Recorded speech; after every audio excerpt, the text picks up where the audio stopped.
ये वक्त है आप सभी के बेहद पसंदीदा कार्यक्रम दंगल का। आज का दंगल चुनावी संग्राम में चले शक्ति बाण को लेकर है। मुंबई में इंडिया गठबंधन के मंच से कल राहुल गांधी ने हिंदू धर्म की शक्ति को लेकर एक बयान दिया था।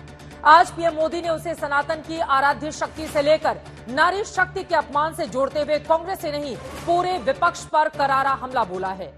तेलंगाना से लेकर कर्नाटक तक की रैलियों में पीएम मोदी ने बार बार राहुल गांधी के शक्ति वाले बयान को इंडिया गठबंधन का घोषणा पत्र करार दे दिया है। हालांकि राहुल गांधी समेत कांग्रेस पार्टी कभी भी ये सफाई देने में लगातार जुटे हुए हैं कि उनके बयान में शक्ति का धार्मिक मतलब नहीं था। कभी वो कहती है कि उनके बयान का मतलब आसुरी शक्ति से था, लेकिन सियासत में जो शक्ति बाण चला है उसके पीछे दरअसल महिला वोट बैंक की बड़ी सियासत है, क्योंकि चुनाव दर चुनाव महिलाओं का वोट बीजेपी को ही अधिक मिल रहा है। 2014 में 29% महिला वोट बीजेपी को मिले थे, वो 2019 में बढ़कर 36% तक पहुंच गए थे। तब पीएम मोदी ने अपनी सरकार के फैसले और महिलाओं के लिए चलाई जा रही योजनाओं का हवाला देते हुए महिला वोट बैंक को साइलेंट वोट बैंक बताया था। राहुल गांधी के शक्ति वाले बयान के बाद बीजेपी को फिर से अपनी उसी महिला वोट बैंक को कंसोलिडेट करने का मौका मिल गया है। हालांकि राहुल गांधी के बयान पर बीजेपी सिर्फ नारी शक्ति के अपमान को ही मुद्दा नहीं बना रही, बल्कि तमिलनाडु के पादरी से राहुल गांधी की मुलाकात में शक्ति के अपमान से जोड़कर इसे सनातन के अपमान का मुद्दा भी बना रही है। ऐसे में सवाल है कि क्या राहुल गांधी का शक्ति वाला बयान सनातन धर्म के खिलाफ दिया गया बयान है? क्या राहुल गांधी के बयान को नारी शक्ति से जोड़कर देखा जाए और ये नारी शक्ति का अपमान है? और क्या राहुल गांधी के बयान के बहाने बीजेपी सिर्फ सनातन और महिला वोट की राजनीति कर रही है? ऐसे तमाम सवालों पर आज के दंगल में होगी बड़ी चर्चा, लेकिन पहले ये रिपोर्ट देखिए।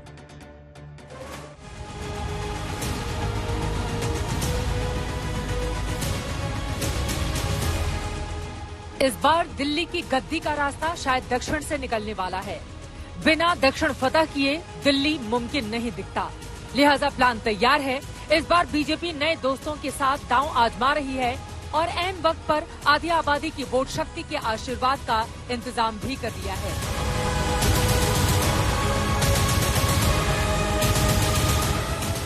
मुंबई में इंडिया गठबंधन के मंच से राहुल गांधी ने हिंदू धर्म के शक्ति शब्द का उल्लेख करते हुए उससे लड़ाई की बात कह डाली। दक्षिण से पीएम मोदी ने उस भक्तिहीन बयान पर शक्तिशाली सियासी प्रहार किया। इंडी अलायंस ने अपनी घोषणा पत्र जाहिर किया और उन्होंने कहा है कि उनकी लड़ाई शक्ति के खिलाफ है। मेरे लिए हर मां शक्ति का रूप है। इंडी अलायंस ने अपना घोषणा पत्र शक्ति को खत्म करने के लिए किया है। मैं इस चुनौती को स्वीकार करता हूं और मैं इन शक्ति स्वरूप माताओं बहनों की रक्षा के लिए जान की बाजी लगा दूंगा। जिस तेलंगाना की धरती पर बीजेपी 5 साल में 1 से 4 तक और 10% वोट से 20% वोट बैंक तक पहुंची है, वहां सनातन धर्म और नारी शक्ति के अपमान की सियासत का मौका बीजेपी को कैसे मिला, वो भी सुनिए। हिंदू धर्म में शक्ति शब्द होता है। हम शक्ति से लड़ रहे हैं, एक शक्ति से लड़ रहे हैं। राहुल गांधी ने हिंदू धर्म भी बोला, शक्ति शब्द भी बोला। अब कांग्रेस पार्टी सनातन धर्म में शक्ति शब्द के दर्शन और राहुल गांधी के राजनीतिक बयान का फर्क समझाने में जुटी हुई है। मोदी जी केवल शब्दों की बाजीगरी कर रहे हैं। राहुल गांधी जी ने कहा है कि हम नकारात्मक शक्ति से लड़ रहे हैं। कांग्रेस सफाई दे रही है कि राहुल ने फला बातें कही थी, फला बातें नहीं कही थी। लेकिन बीजेपी के नेता सितंबर 2022 में भारत जोड़ो यात्रा वाला को वीडियो दिखा रहे हैं, जिसमें राहुल गांधी ने कन्याकुमारी में पादरी जॉर्ज पोनिया से मुलाकात की थी और पादरी से शक्ति का मतलब समझा था। Jesus Christ is a form of God. Is that correct? He is a real God. He's a real God. That's revealed. God revealed him as a man, human person, not like Shakti or this power. BJP हमले कर रही है कि भारत माता और हिंदू देवी देवताओं के अपमान करने वाले पादरी से लेकर सनातन को डेंगू मलेरिया बताने वालों के मंच से देश की शक्ति से लड़ाई का ऐलान किया गया है।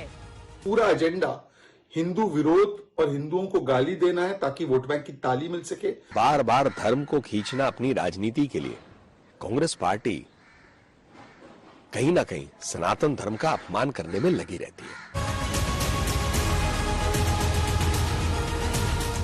दक्षिण भारत के 5 राज्य, हर राज्य का अलग हिसाब।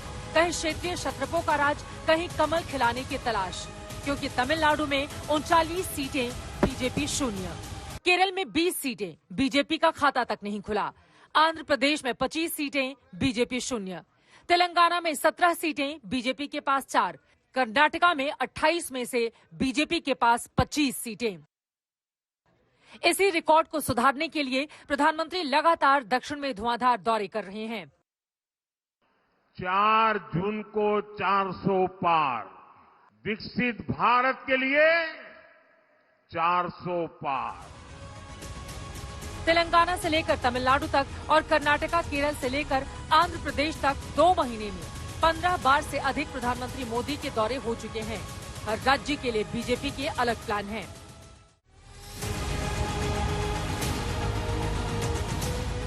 तेलंगाना में बीजेपी ने 2014 में सिर्फ 1 सीट और 10% वोट पाए थे।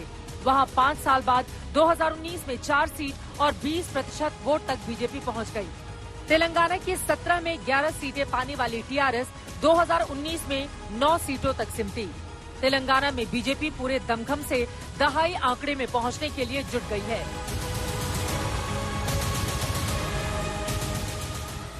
तमिलनाडु में बीजेपी का सबसे कठिन इम्तिहान है, क्योंकि 2014 में जहां बीजेपी को तमिलनाडु में 6% वोट, 1 सीट मिली थी, 2019 में 1 भी सीट नहीं मिली।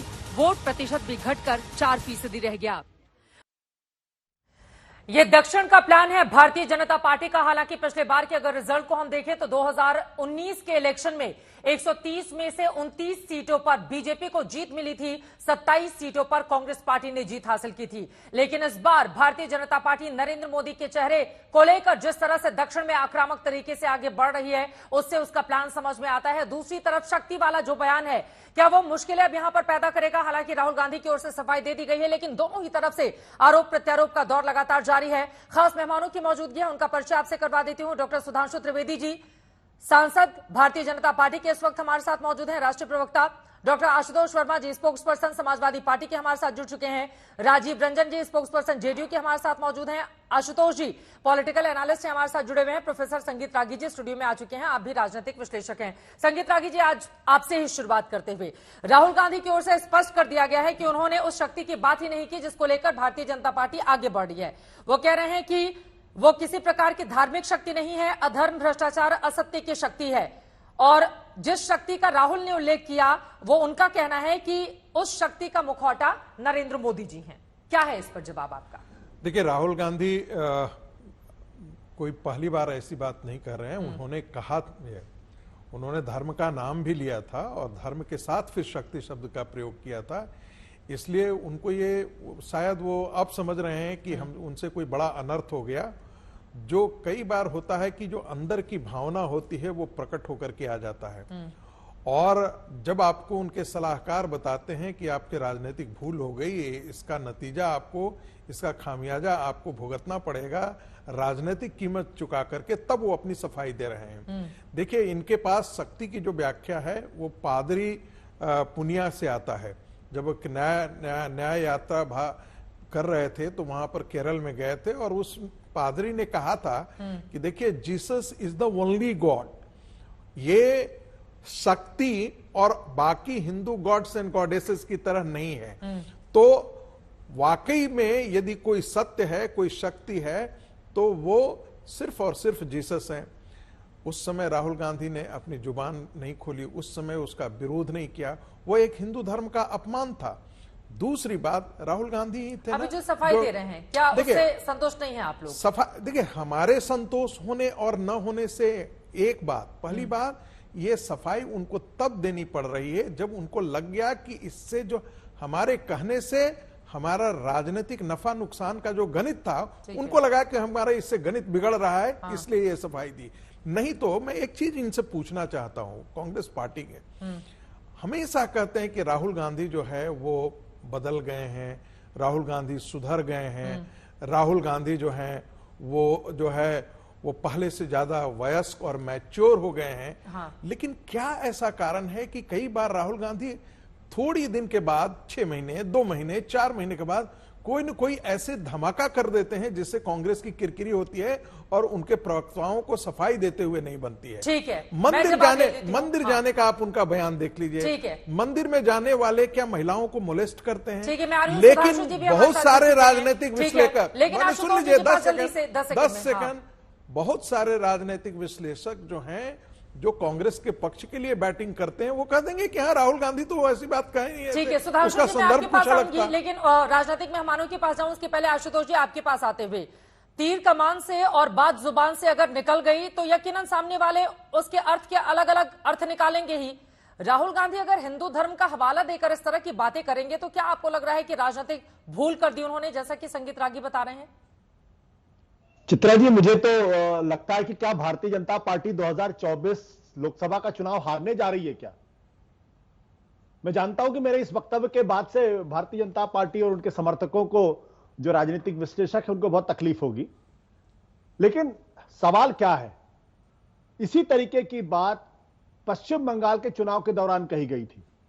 इसी तरीके की बात बजरंग दल को लेकर थी और बजरंग बली का मुद्दा खड़ा करके बजरंग बली के अपमान की बात की गई थी। और क्या हुआ बंगाल के अंदर, क्या हुआ कर्नाटक के अंदर, साफ बिल्कुल स्पष्ट है कि दरअसल पूरे चुनाव को कम्युनलाइज करने की कोशिश की जाएगी। चुनाव होना चाहिए आने वाले पिछले 10 साल के ऊपर जो उपलब्धियां हैं उनके ऊपर, बजाय उसके आप उसको हिंदू धर्म से जोड़ने की कोशिश कर रहे हैं, आप दूसरे तबके को हिंदू धर्म विरोधी बताने की कोशिश कर रहे हैं। यह इस बात को दर्शाता है कि किस तरीके से आप अपनी 10 साल की उपलब्धियों के ऊपर चुनाव में नहीं जाना चाहते, ना उसके ऊपर बातचीत करना चाहते हैं, बल्कि आप दूसरे हिंदू धर्म की बात कोशिश करते हैं। हिंदू धर्म के अंदर जो जानकार लोग अच्छी तरीके से जानते हैं कि दयानंद सरस्वती ने क्या कहा था। सुधांशु जी बहुत विद्वान आदमी है, मैं तो उनसे गुजारिश करूंगा कि दयानंद सरस्वती जी ने जो भगवान राम के बारे में कहा था, जो कृष्ण के बारे में कहा था, उसके बारे में उनको जनता के सामने खुलासा करना चाहिए, जो उन्होंने सत्यार्थ प्रकाश में लिखा हुआ है और जिस आर्य समाज के आंदोलन की बात की जाती है। तो ये हिंदू धर्म को इतना नैरो कर देना चाहते हैं, इतना नैरो कर देना चाहते हैं ताकि सिर्फ जो आरएसएस कहे, जो बीजेपी कहे, वही हिंदू धर्म, बाकी कुछ नहीं। तो आज अभी तक मुझे लगातार कहा था कि भारतीय जनता पार्टी को इस चुनाव में एज है, लेकिन आज जिस तरीके से शक्ति की ढाल को लेकर बात की जा रही, मेरे मन में सवाल पैदा हो गया, क्या भारतीय जनता पार्टी चुनाव हारने जा रही है क्या, जो इस तरीके से मुद्दों को उठाने की कोशिश कर रही है?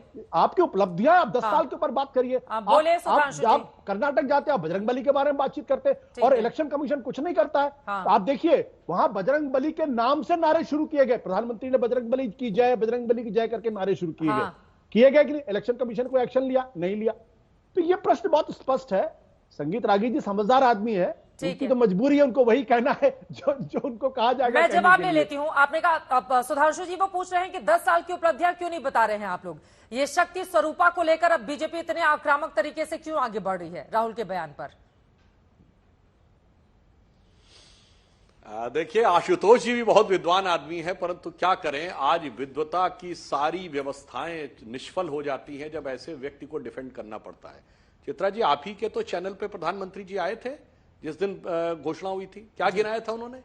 एक उपलब्धि गिनाई थी। 675 जिलों में 600 में स्टार्टअप है।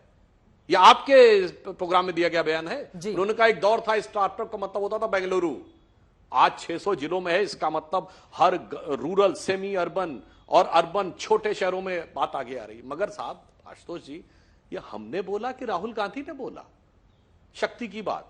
और यह भी मैं बात स्पष्ट कर दूं, हमारे लिए चुनाव का मुद्दा नहीं है। ये बजरंग बली की बात आज से नहीं है। बजरंग दल तो 82-83 में बना था जब हमारी राजनीति में कोई हैसियत नहीं थी, कोई औकात नहीं थी। राम के मंदिर की विषय तो हम जब से जनसंघ की स्थापना के समय से हैं, तो हमारे लिए धर्म का मुद्दा राजनीति नहीं है। कांग्रेस के लिए था। 1989 में राम का नाम लेकर अयोध्या से चुनाव अभियान की शुरुआत राजीव गांधी ने की थी। 2019 के लोकसभा से पहले कांग्रेस के नेता कपिल सिब्बल वकील का चोला ओढ़कर राम मंदिर के मुद्दे पर सुप्रीम कोर्ट में जाके ये बोले थे कि निर्णय को 2019 के बाद पीछे ले जाइए वरना चुनावी लाभ होगा। परंतु महत्वपूर्ण बात यह है कि ये वही राहुल गांधी जी हैं, कितनी बार बोल चुके हैं। मगर मैं ये भी बताना चाहता हूं, देखिए कहते कहते दिल पे इनकी कैसी बात आ जाती है। यही मुद्दा है, यह हिंदू धर्म के मूल स्वभाव के खिलाफ है, क्योंकि सिर्फ हिंदू धर्म ही एकमात्र धर्म है जहां पर शक्ति की अवधारणा है। मैं विनम्रता और दृढ़ता से कहता हूं, विश्व में जितने भी धर्म संस्कृतियां हैं वहां ईश्वर सिर्फ पुरुष है और सिर्फ पुरुष है। स्त्री तत्व का कोई स्थान ईश्वर में नहीं है। हमारे यहां शिव और शक्ति दोनों का कॉन्सेप्ट है, जिसे रामचरितमानस में कहा गया है, अजह अनादि शक्ति अविनाशी सदा शंभु अर्धांग निवासी। वो हैं जो अजह यानी जो कभी जन्म नहीं हुई, सदा से हैं, अविनाशी है जिनका नाश नहीं होगा, संपूर्ण सृष्टि की पालन करता है और सदैव भगवान शंभु के साथ रहती हैं। इसीलिए चंद्रमा के अछूते कोने को जब छुआ है भारत ने, दक्षिणी ध्रुव पे, तो प्रधानमंत्री मोदी जी ने उसका नाम रखा पॉइंट शिव शक्ति। ये वो धारणा है जो हिंदू धर्म की हर मूल धारणा, ये सीमेटिक रिलीजन की धारणा है। इसलिए ये शक्ति के विरुद्ध लड़ना चाहते हैं। और मैं लाइटर नोट पे कहना चाहूंगा, सारे दर्शकों से देखिए, दुर्गा सप्तशती में जाके पढ़िए शक्ति के विरुद्ध कौन लड़ रहा था, शक्ति का संधान क्यों करना पड़ा था, सारे देवों ने शक्ति में अपनी शक्ति क्यों डाली थी, क्योंकि आसुरी शक्तियों का नाश करना था। और आज उसी प्रकार की वैचारिक आसुरी शक्तियों ने इस देश को ढहने का प्रयास किया है और चुनाव हारने पर भी जवाब दे देता हूं। सुनिए आशुतोष जी, आपने बयान पे ध्यान नहीं दिया।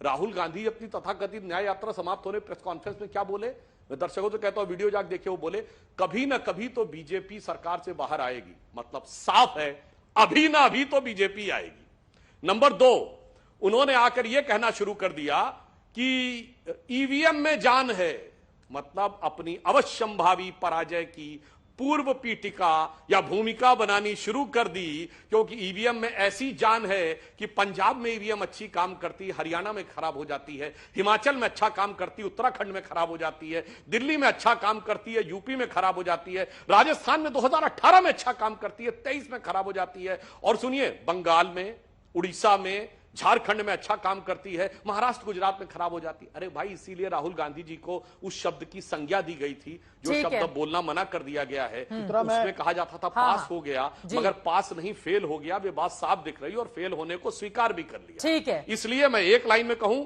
हिंदू धर्म के प्रति हिकारत साफ हो गई, हिंदू भारतीय संस्कृति के प्रति नफरत साफ हो गई, और स्त्री शक्ति को जो कुछ प्रधानमंत्री जी ने दिया है उसके प्रति क्या ईर्ष्या है वह भी साफ हो गई। बोलिए आशुतोष जी। देखिए, मैंने सुधांशु जी से एक वैचारिक सवाल पूछा था, उसका जवाब उन्होंने नहीं दिया। मैं जानता हूं कि बहुत ही विद्वान आदमी है। दयानंद सरस्वती ने भगवान राम श्री कृष्ण के बारे में क्या कहा है, इसका जिक्र उन्होंने नहीं किया। पेरियार ने हिंदू धर्म के बारे में क्या कहा, इसका जिक्र उन्होंने नहीं किया। बाबा साहब अंबेडकर ने हिंदू धर्म के बारे में क्या कहा है और वो प्रतिज्ञाएं कौन सी थी, उसका जिक्र उन्होंने नहीं किया है। मैं चाहूंगा कि सुधांशु त्रिवेदी जी भारतीय जनता पार्टी के बहुत ही प्रखर प्रवक्ता है, वो ये बताएं कि दयानंद सरस्वती ने भगवान राम श्री कृष्ण के बारे में क्या कहा और अपनी किताब में क्या लिखा है। अगर नहीं, अगर वो इसका जवाब नहीं देते और उस शब्द का उदाहरण अगर नहीं करते हैं तो मैं मानूंगा मेरे सवाल का जवाब नहीं देना चाहिए। ठीक है आशुतोष जी, मैं राहुल जी के बयान पर ही आ जाती हूँ। आशुतोष वर्मा जी, सुधांशु जी आपके पास आऊंगी। राहुल गांधी बोलते बोलते कई जगहों पर वो दार्शनिक जैसा व्यवहार क्या नहीं करते हैं, उनका मैं बयान पूरा सुना देती हूँ। उन्होंने समापन में कहा कि हम बीजेपी से लड़ रहे हैं, लोग सोचते हैं कि हम सब एक राजनीतिक दल के खिलाफ लड़ रहे हैं, ये सच नहीं, गलत है। हम राजनीतिक पार्टी से नहीं लड़ रहे, ये बात हिंदुस्तान इसके युवाओं को समझनी होगी। हम एक व्यक्ति बीजेपी या मोदी के खिलाफ भी नहीं है। उनके कहने का आशय क्या, आगे वो बोल रहे होते हैं नरेंद्र मोदी के खिलाफ लड़ रहे हैं, एक जगह उसका जिक्र आता है। उसके बाद वो बोलते हैं इसके बाद हिंदू धर्म की शक्ति को लेकर आकर, हिंदू धर्म में शक्ति शब्द होता है, हम एक शक्ति से लड़ रहे हैं। यहां पर शक्ति से क्या तात्पर्य है उनका, उनके बयान को समझना बहुत मुश्किल हो जाता है। घोषित करेंगे और आज हमने में सीट शेयरिंग पर फाइनल फैसला हो गया है। आपको बताते चले कि इसके पहले हम सब ने देखा था चिराग पासवान और आज तक ने पहले ही इस बाबत जानकारी भी दे दी थी कि किसको कितनी सीटें मिल रही हैं। प्रेस कॉन्फ्रेंस चल रही है, सुनते हैं। बीजेपी भारतीय जनता पार्टी 17 सीटें एनडीए के साथ लड़ेगी। जनता दल यूनाइटेड 16 सीटों पर एनडीए के साथ लड़ेगी। लोक जनशक्ति पार्टी 5 सीटों पर, हिंदुस्तानी अवाम मोर्चा 1 सीट पर और राष्ट्रीय लोक मोर्चा 1 सीट पर, ऐसे सीटों का बंटवारा हमने आपस में कर लिया है। इसमें भारतीय जनता पार्टी पश्चिम चंपारण, पूर्वी चंपारण, औरंगाबाद, मधुबनी अररिया, दरभंगा, मुजफ्फरपुर, महाराजगंज, सारण, उजियारपुर, बेगूसराय।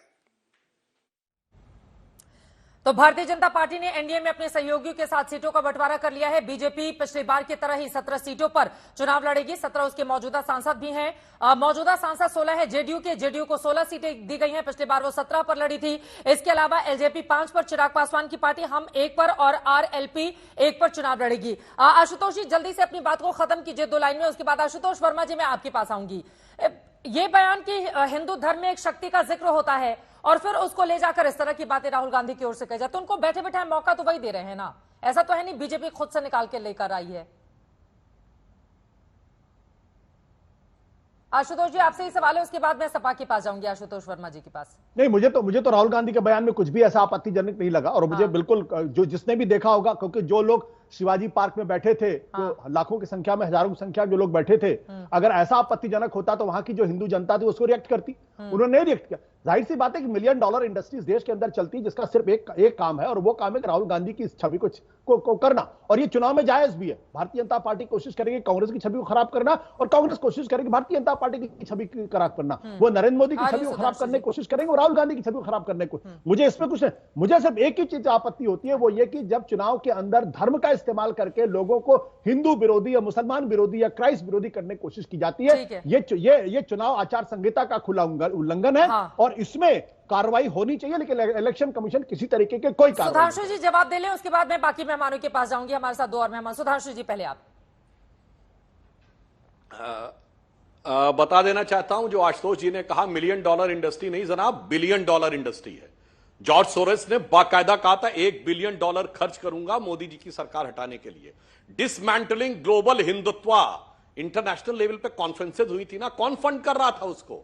फिर इरेडिकेशन ऑफ सनातन धर्म, कौन फंड कर रहा था भाई उसको? इसलिए मान्यवर, ये पूरा एक ग्लोबल विषय है। और जो आपने कहा वो बिल्कुल सही बात है।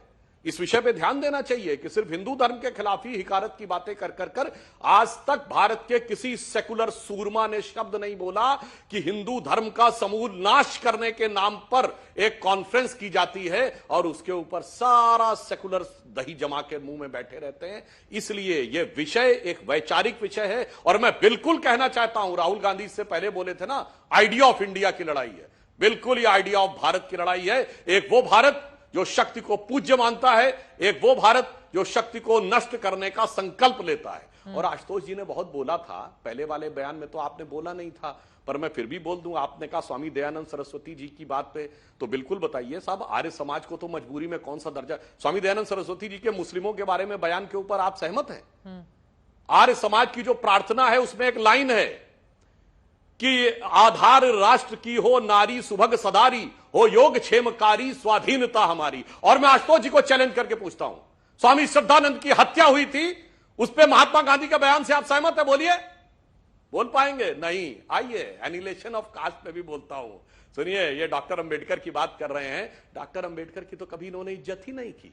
डॉक्टर अंबेडकर ने कहा था प्रीएम्बल ऑफ द कॉन्स्टिट्यूशन संविधान की आत्मा है और लोकतंत्र का गला घोटकर उसे बदल दिया गया, उस पर कभी नहीं बोले। चलिए, डॉक्टर अंबेडकर की एक किताब आशुतोष जी दिखा रहे हैं, मैं दर्शकों को कहता हूं पढ़िए, थॉट्स ऑन पाकिस्तान, जिसमें उन्होंने बोला है इस्लाम के बारे में, हिंदुत्व के बारे में खूब बोला, बताते रिड्स इन हिंदुइज्म कोट करते हैं 1932 की किताब, 1949 की किताब द अनटचेबल्स कोट करिए। और सुनिए, उन्होंने इस्लाम के बारे में लिखा है, इस्लाम एक बंद कंपार्टमेंट की तरह है, जहां भाईचारा सिर्फ मुस्लिमों के अंदर के लिए है, बाहर वालों के लिए सिर्फ हिकारत है और नफरत है। बोलो मेरे भाई, पढ़ा है कि नहीं अगर बता दूं? थॉट्स ऑन पाकिस्तान, पाकिस्तान अथवा भारत का विभाजन, डॉक्टर अंबेडकर का हिंदी संस्करण में पेज नंबर 100 से 105 के बीच में पढ़ लीजिएगा, तब आके यहां पे ज्ञान दीजिए। तो जो आप सेलेक्टिव बोलते हैं ना, वो पूरी बात साफ हो जाएगी। अब मैं इनसे चुनौती पूछता हूं, आर्य समाज के स्वामी श्रद्धानंद जी के मर्डर पर, डॉक्टर अंबेडकर के थॉट्स ऑन पाकिस्तान पे कृपया अपना थॉट दे दें, उसके बाद राहुल गांधी को डिफेंड करें। और इन्होंने कहा राहुल गांधी ने बोला कुछ भी आपत्तिजनक नहीं। बिल्कुल, ये वही राहुल गांधी है जो कि लंदन में क्या बोले थे, Muslim League is absolutely secular, no problem about it, and BJP is absolutely communal. यही कहा था और इसी तेवर में कहा था Muslim League is absolutely secular और बीजेपी इज कम्युनल। तो बस मेरे विचार से इन 3 चीजों का जवाब दे दें तो मैं इनकी बात पे आगे आशुतोष जी के पास आऊंगी, लेकिन 2 मेहमान बहुत देर से हमारे साथ हैं, उन लोगों की बिल्कुल एक लाइन में मैंने तो बगैर किताब के पेज नंबर कोट किया आशुतोष जी। मैं तो सिर्फ इतना भी जोड़ना चाहूंगा आशुतोष जी, डॉक्टर अंबेडकर ने ये कहा था, मैंने बगैर किताब रखे पेज नंबर कोट किया। भारत में हिंदू मुसलमान के बीच में सौहार्द संबंध हो ही नहीं सकते क्योंकि इस्लामिक थियोलॉजी इसकी इजाजत नहीं देता है।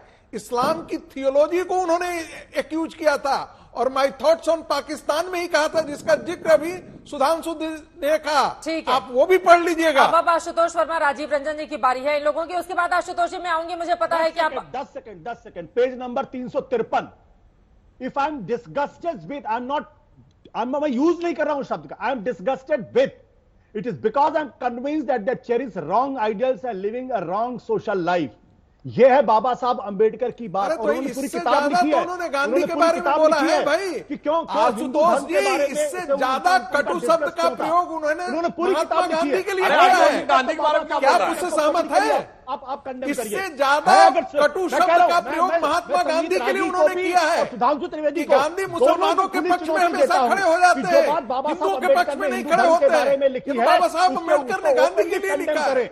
करें अगर हिम्मत है तो नहीं करेंगे, क्योंकि वोट बैंक पॉलिटिक्स है। जहां आपको सूट करता है वहां बाबा साहब अम्बेडकर को स्वीकार कर लेते हैं। अरे नहीं, हम तो कह रहे हैं कि महात्मा गांधी के शब्दों में बाबा साहब अम्बेडकर, महात्मा गांधी के लिए बाबा साहब अम्बेडकर ने सबसे ज्यादा कटु शब्द का प्रयोग किया है। आशुतोष वर्मा जी और राजीव रंजन जी, ठीक है, 2 लाइन में सुधांशु जी अपनी बात खत्म कीजिए जल्दी से। ठीक है सर, अब इतने डिटेल में जाएंगे। सुधांशु जी जल्दी से 2 लाइन में अपनी बात कर लें।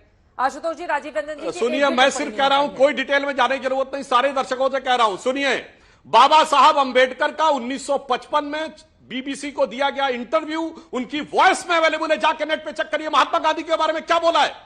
मैं उसको महात्मा नहीं मानता। उन्होंने महात्मा गांधी के लिए इनडायरेक्टली ढोंगी शब्द तक का प्रयोग किया है। औकात हो तो आशुतोष जी बोले। और मैं सारे दर्शकों से कहता हूं, जाके चेक करिए बीबीसी में, डॉक्टर अंबेडकर की आवाज में वो इंटरव्यू है। इसलिए मैं कह रहा हूं, सिर्फ लड़ाने के लिए ये अंग्रेजों की डिवाइड एंड रूल की है राजनीति। यही आइडिया ऑफ इंडिया की बात है, भारत को एक करना या भारत के टुकड़े करना। नहीं तो हैसियत है तो दिखाइए। और वो, अरे भाई मुझे किताब दिखाने की जरूरत नहीं है। सुनिए, वो वीडियो पढ़ी हुई किताब है, हमने पढ़ा है आशुतोष जी। नेहरू के बारे में क्या बोला है? मुस्लिम मैनियक है। सुनिए, जालंधर में आप बाबा साहब अम्बेडकर ने जो हिंदू धर्म के बारे में बगैर किताब के कोट कर रहा हूं आशुतोष जी। मैं आपको चुनौती देता हूं। मैं तो किताब, बाबा साहब अम्बेडकर को महात्मा गांधी ने चुनौती दी। मैंने तो चुनौती दी जो गांधी के बारे में बोला, महात्मा गांधी जो नेहरू के बारे में बोला।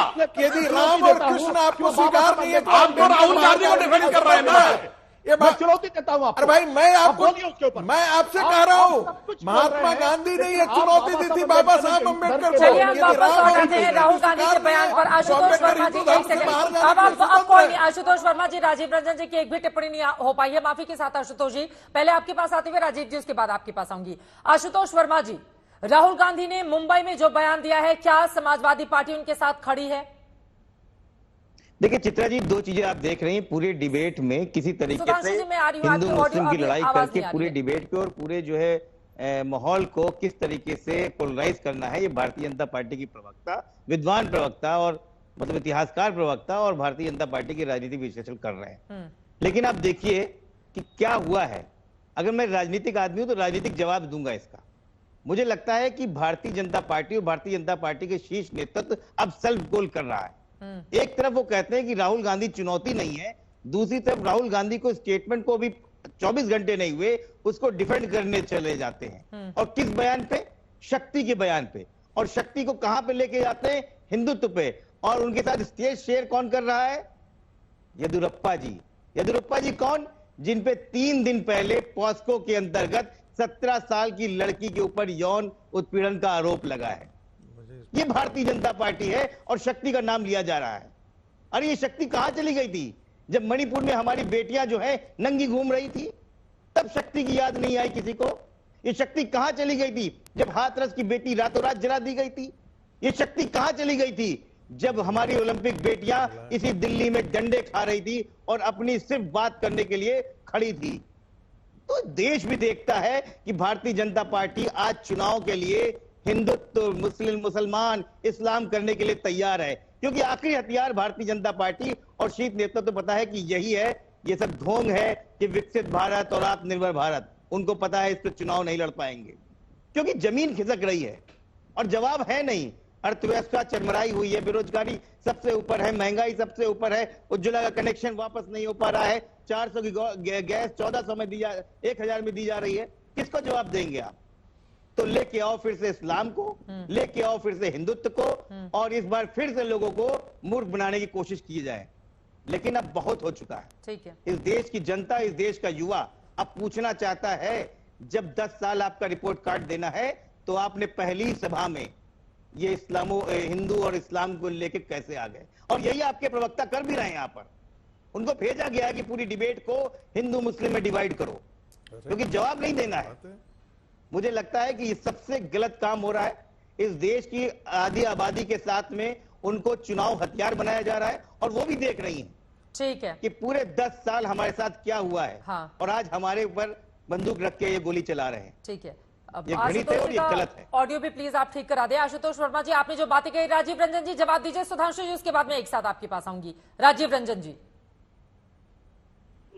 देखिए, सबसे पहली बात तो ये है कि राहुल गांधी जी अक्सर अपने बयानों से, मैं कहूंगा कि वो सेल्फ गोल करने में उनको महारत हासिल है। ऐसे कई अवसर जब राहुल जी ने जो कुछ भी कहा उसके दोनों तरह के अर्थ निकलते थे। एक बड़ी पार्टी के बड़े नेता के शब्दों के चयन को लेकर सवाल बराबर खड़े होने, और संवाद कहीं ना कहीं लोगों तक पहुंचने का अगर माध्यम है, आप अस्पष्टता के साथ किसी वर्ग विशेष को लुभाने की कोशिश कर रहे हैं, तो भारतीय जनता पार्टी को इसका अधिकार है, उसका वो खुलासा करे। और इसका वो कहीं ना कहीं जो सनातन को लेकर के विवादित बयान डीएमके के नेताओं के थे, उस दौर में हम लोग इंडिया गठबंधन में थे, लेकिन कई अवसरों पर कांग्रेस के नेताओं ने भी स्वीकार किया कि 3 राज्यों के चुनाव, वहां मतदाताओं के अंदर गहरा असंतोष कांग्रेस के सहयोगी दल के तौर पर डीएमके के नेताओं के बयानों की वजह से था, और उस पर कांग्रेस बहुत कायदे से सफाई नहीं दे पाई और उसका नुकसान उन्हें भुगतना पड़ा। अब ये ताजा बयान, वो जो भी कहना चाहते हैं, इसके लिए अनेक शब्द हैं जिसके जरिए वो सत्ता के तथाकथित दुरुपयोग के लिए कोई शब्द वो गढ़ सकते थे, या उनके साथ जो सलाहकारों की टोली है उन्हें उपयुक्त शब्द के चयन के लिए सहयोग कर सकती थी। लेकिन दरअसल उन्हें ये अनुवाद का भी एक संकट है। वो जो सोचते हैं उसके हिंदी अनुवाद को करने के बाद कई बार जो कुछ वो कहना चाहते हैं वो कह नहीं पाते हैं, और इसीलिए ये पूरा का पूरा जो विषय है, इसका नुकसान कांग्रेस को इस चुनाव में उठाना पड़ेगा। और ये कहना कि इस अवसर पर कहा गया तो इसलिए उसका नुकसान हुआ, मैं समझता हूं देश का चुनाव है, और नरेंद्र मोदी जी बनाम आज पूरा जो विपक्ष है, केवल उन पर जब प्रहार आप कर रहे हैं, मुद्दे गौण हो गए हैं, तो फिर कहीं ना कहीं इस तरह के प्रयास जिसके जरिए आप बेनकाब करने की कोशिश कर रहे हैं, उल्टे आप खुद को एक्सपोज कर रहे हैं।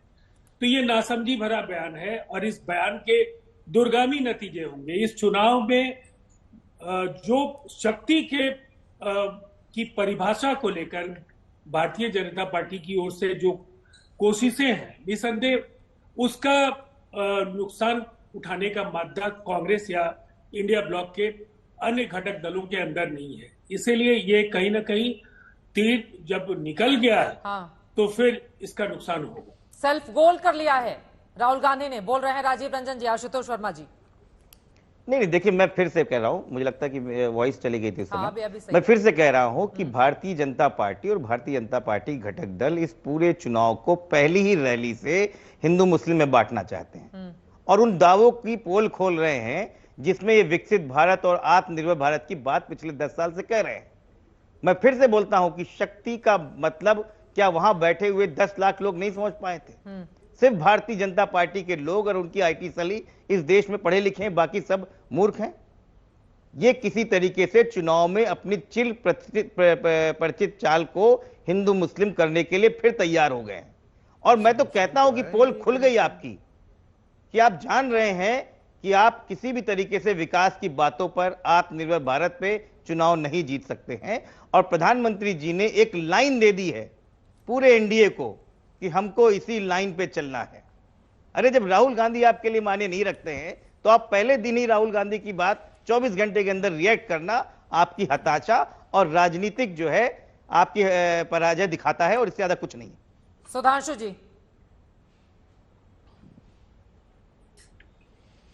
देखिए, पहली बात मैं ये कहना चाहूंगा, जो राजीव रंजन जी ने कही वहां से लेते, उनकी बात में बहुत दम है कि राहुल गांधी जी के साथ भाषा का समस्या है। भाषा से ज्यादा मैं कहूंगा भाव की समस्या है।